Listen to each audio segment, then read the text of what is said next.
Well, what are you waiting for? Come on, let's go. Let's make it happen. Let's get it. And the water's just way off color, as you can see. That chartreuse has got to be what they don't want in their face.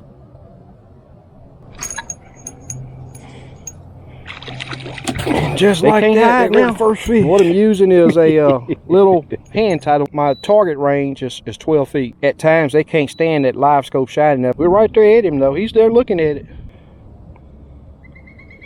We're right there at him. Got him. We're going to drop down there and see if we can get one to bite. And just like that, he is. And it is a crappie. Look at this. They keep on biting like this. It's going to be dynamite. Got him.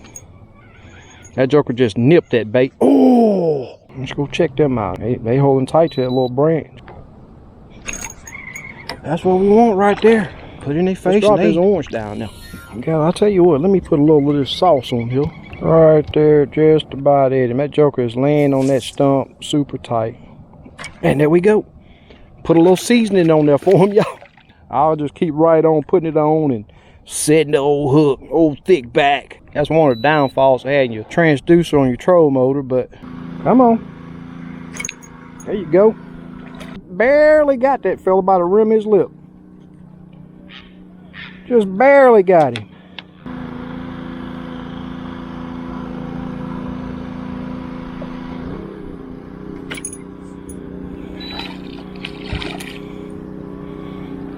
That'll do. He'll do. I think he'll make the 11-inch mark. Let's check him. Lay that tail down. Lay that tail down. Yep, 11 and a quarter. 11 and a quarter.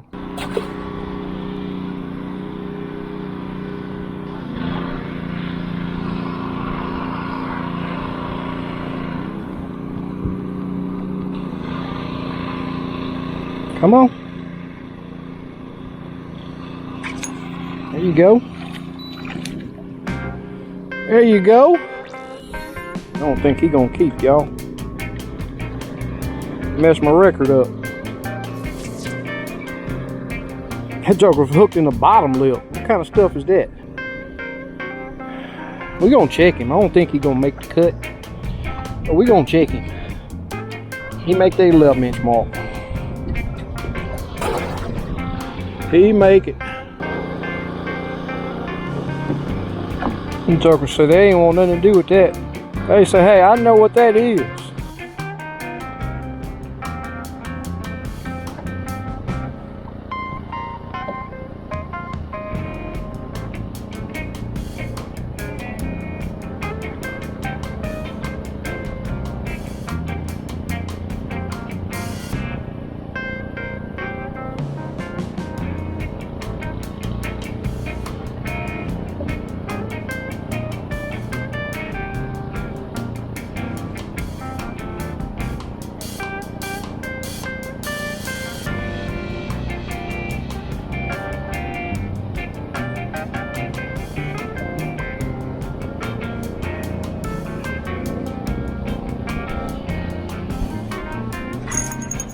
Oh,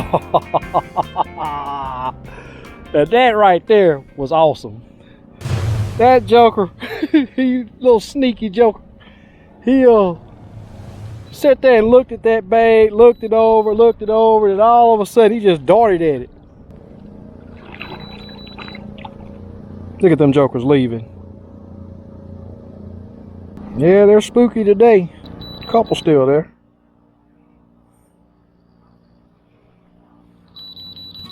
They're probably the small ones that don't know no better. Yeah, look like that one even left. Ain't that something?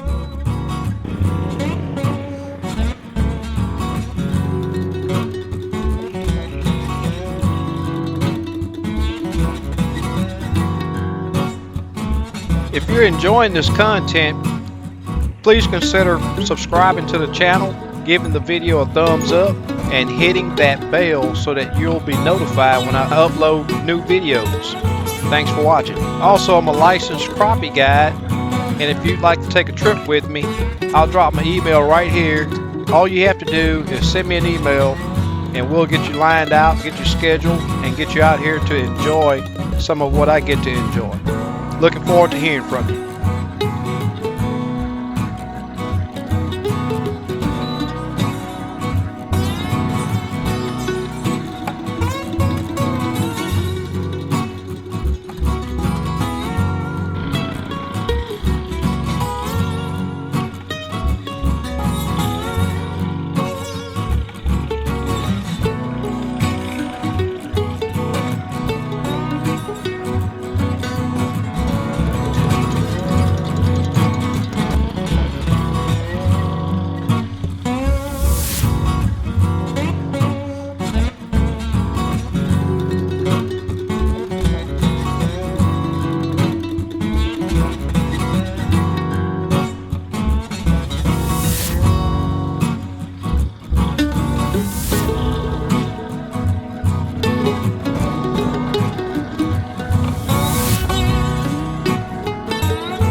Whew, thank you.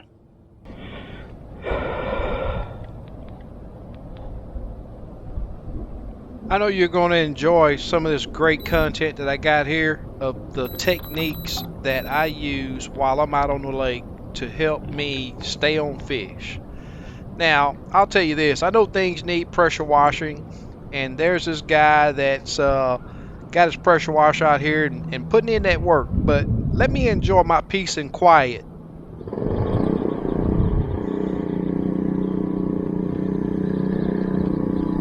Well, that didn't last long. Anyway, we're gonna fish and we're gonna catch.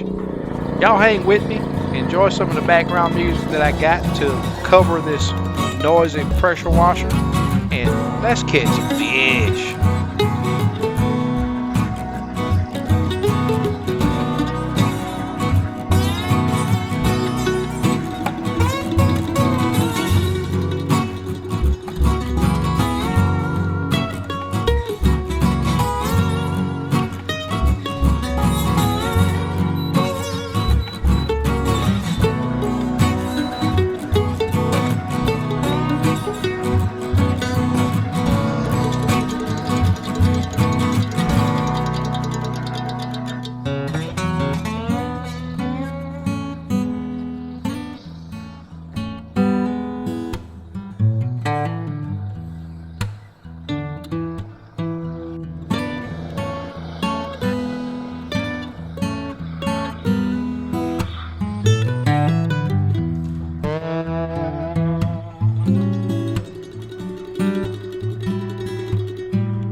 So I started this trip off using this little straight short hand tie, and the fish start backing away from it. Then I went to a 1.5 inch split tail in orange, and the fish bit it really well. Then they stopped. So then I went back to the straight short, and the fish were hitting it. And as you've seen in that little segment there, I had 4 or 5 fish to come up, look at it, turn away from it. So now I'm going with this blue and white little hand tie, and let's see if we're gonna be able to get these fish turned on. And as you know, I've been using this Smelly Jelly and garlic scent, and it's really helping to entice these fish. Let's see if this works out. And guys, these are some of the changes that I run through on every single trip. Now I'll say this, sometimes color don't seem to matter, scent don't seem to matter, but there are those times when you really need it. And as you'll see here, I'll have fish that even before the jig get near them, they're charging the bait. And this is some of the things that I do on a regular basis that help me stay on a good bite. And these are things that are not always very important, but a lot of times it's what helped me keep bringing fish in the boat.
So I'm often asked, how did I know that the jig color that I selected was going to work? And it's like I've said for several years now, that you just need to know the difference between your jig colors. And the way I break it down is you have bright, you have dark, you have high contrast, and you have natural. Now, the two jigs that I used before, one was chartreuse, straight chartreuse, another one was an orange jig. Those are both classified as bright. So now I'm working my way the other way, and this blue-white, it sort of fits in high contrast and natural, and it's just what I've learned over the years, and I've passed this on for several years to try to help people determine what and how I choose the jigs that I put in the water. And this, breaking these jigs down like this, really does help me in finding a solid pattern that really works.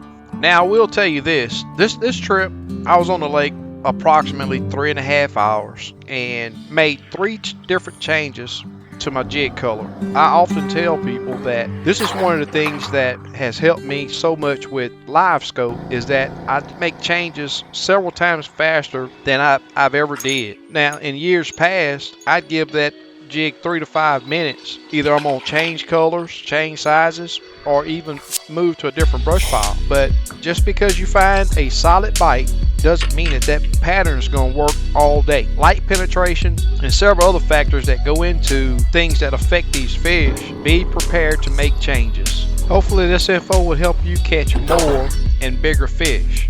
If you haven't subscribed to the channel, be sure to do so. Thanks for watching. More coming soon.